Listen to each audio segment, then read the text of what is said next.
দক্ষিণ কোরিয়ার মোয়ান আন্তর্জাতিক বিমানবন্দরের যাত্রীবাহী বিমান বিধ্বস্ত হয়ে অন্তত ৬২ জন নিহত হয়েছে। ১৮১ জন আরোহী নিয়ে অবতরণের সময় রানওয়ে থেকে ছিটকে গিয়ে এই দুর্ঘটনা ঘটে।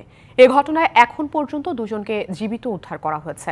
হতাহতের সংখ্যা আরও বাড়তে পারে বলে আশঙ্কা করা হচ্ছে।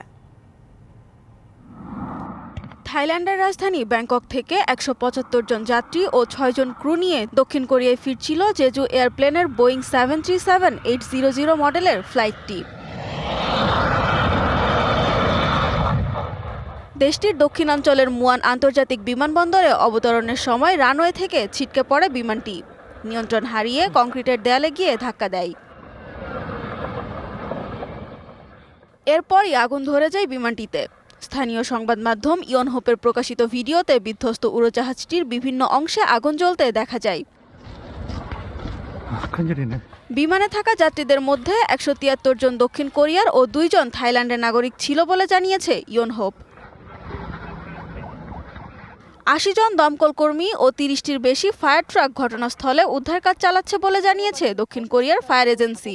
সর্বাত্মক উদ্ধার কাজ চালানোর নির্দেশ দিয়েছে দেশটির ভারপ্রাপ্ত প্রধানমন্ত্রী চoi sung-mok। সানজিদা ইসলাম তন্নি, ডিবিসি নিউজ ডেস্ক।